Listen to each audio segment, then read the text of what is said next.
Bom dia, boa tarde, boa noite a todos. Meu nome é Rafael Duarte e no vídeo de hoje eu vou analisar com vocês um tema bastante relevante no âmbito do direito societário e especialmente para startups, que é o chamado direito de retirada de sócios. Para explicar para vocês isso, convém começar informando que um dos grandes problemas que as empresas numa fase inicial ou até numa fase já de crescimento encontram com muita frequência são conflitos entre sócios.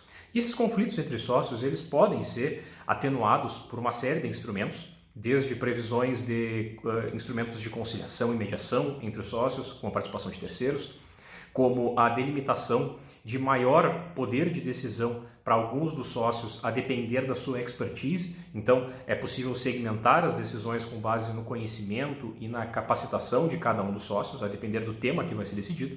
Mas muitas vezes é possível que esses conflitos, a depender da sua severidade, da sua gravidade, eles cresçam ao ponto de se tornar inviável a continuidade da sociedade empresária, seja na sua totalidade ou parcialmente, em relação a alguns dos sócios. E nesse contexto surge justamente a figura do direito de retirada de sócio, que basicamente é a situação em que, em virtude dessa severidade, da gravidade dos litígios, é possível que um dos sócios sinta que ele não mais pertence àquela sociedade, que ele não mais existe o clima para ele continuar naquela sociedade. Há, na verdade, o que nós chamamos no direito societário da chamada quebra da affectio societatis. Para conseguir entender mais a fundo a importância dessa figura, dessa nomenclatura em latim, é importante fazer uma diferenciação bastante relevante em relação à estrutura societária que costuma envolver startups.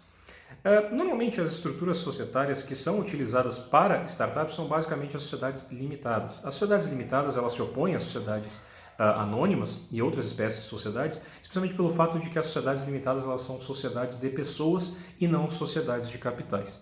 O que significa isso, Rafael? Na prática, como é que a gente pode entender uma sociedade de pessoas?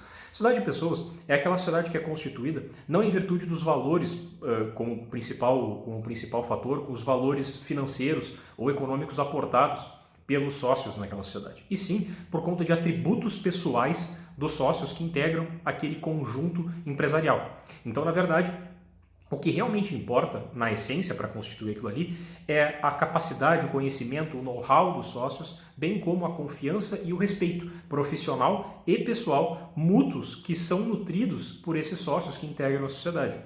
Se porventura nós tivermos eventualmente uma quebra desse respeito mútuo, dessa admiração mútua, dessa vontade de desenvolver o empreendimento juntamente entre aqueles sócios, é possível que nós venhamos a falar da quebra da affectio societatis. Então, justamente nesse contexto, se porventura um dos sócios ele entende que ele não nutre mais essa relação amistosa, essa relação de admiração e de confiança mútua, pode ele, a depender do caso, exercer o seu direito de retirada, que nada mais é do que dizer, olha, eu não tenho mais interesse em continuar aqui, eu quero receber meus valores referentes às minhas cotas e eu estou saindo e vocês podem continuar tranquilamente, mas sem a minha participação.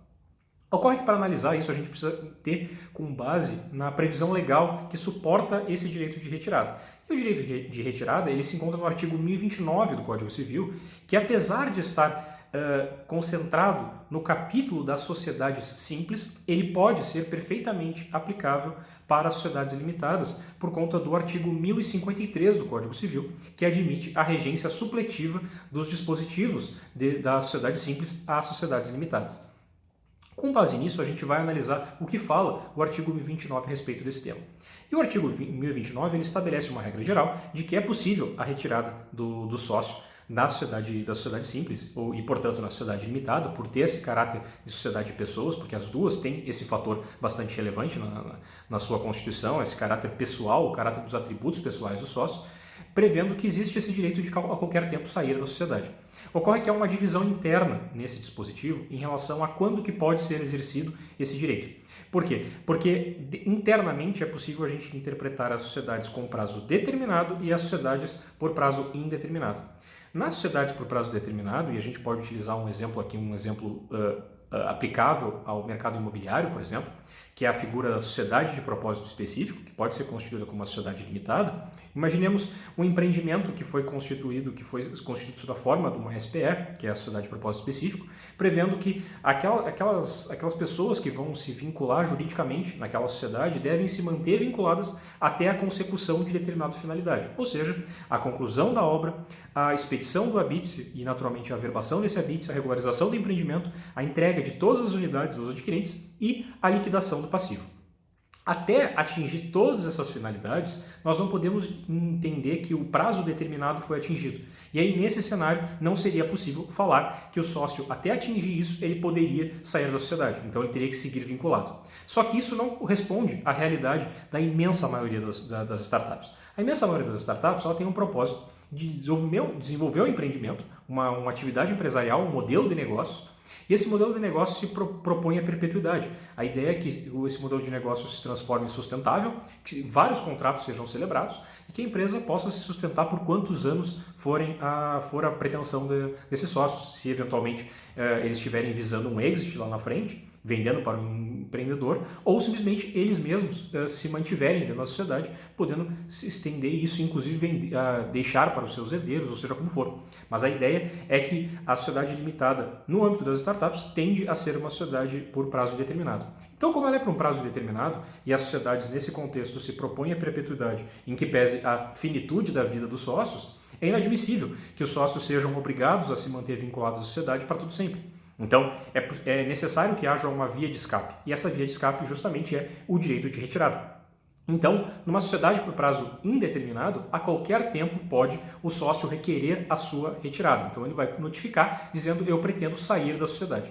Isso é um ponto muito importante, porque o que o Código Civil prevê a respeito desse tema é que, a contar dessa retirada, vão ser contados 90 dias, a partir do qual, findado esse prazo de 90 dias, os valores referentes às cotas desse sócio devem ser pagos para ele a título de apuração e pagamento de haveres. Então, nesse contexto, a gente consegue perceber que existem duas principais providências que devem ser adotadas no momento da saída do sócio. Então, primeiramente, o que a gente deve fazer é a alteração do contrato social, compondo um novo quadro societário, retirando-se esse sócio daquela estruturação originária, e a segunda providência é a apuração e o pagamento dos haveres, que nada mais é do que uma indenização em favor desse sócio referente às cotas. E essas duas providências elas são naturais. A primeira é de que o sócio, se ele vai sair, ele, para conseguir ser juridicamente retirado da sociedade, a única maneira é que ele não mais integre o quadro societário. E a segunda é que as cotas elas integram o patrimônio desse sócio. Então, para evitar enriquecimento indevido ou até um prejuízo injustificado desse sócio, é preciso que ele seja indenizado no valor apurado das suas cotas, de acordo com o que estiver previsto no contrato social. Ocorre que essa questão dos 90 dias é o que consta no Código Civil, só que o Código Civil ele admite regulamentação em um sentido diverso no contrato social. E aí que incide a grande importância de um contrato social bem redigido. Por quê? Porque o contrato social bem redigido ele vai conseguir prever esse tema e conseguir regular a forma de pagamento das cotas. E a forma de pagamento das cotas vai ser essencial para evitar que haja um esvaziamento dos recursos da sociedade, muitas vezes em momentos muito delicados e essenciais para o desenvolvimento do modelo de negócio. Se um contrato for padrão, ele não vai prever isso. E aí, a partir disso, uma saída de um sócio que seja, pode esvaziar os cofres da sociedade e inviabilizar a continuidade da empresa ou tornar tudo muito mais difícil, exigindo mais aportes de recursos dos sócios, inviabilizando o modelo que eles haviam pensado lá atrás. Então é muito importante que haja a contratação de um profissional especialista para que possa dar essa maior segurança para todos os sócios e evitar que haja um obstáculo indevido em eventual saída de sócios de uma forma prematura, porque afinal de contas é um direito que ele tem previsto em lei, mas isso não significa que a sociedade deve ser prejudicada de sobremaneira por conta dessa saída. Tá? Então aqui fica essa ressalva da importância de um contrato social bem redigido nesse aspecto, tá bom? Muito obrigado a todos e, por favor, se cuidem e fico à disposição para eventuais dúvidas e comentários, porque, como vocês sabem, eu sempre gosto de trocar ideias, então eu fico sempre à disposição, tá bom? Muito obrigado!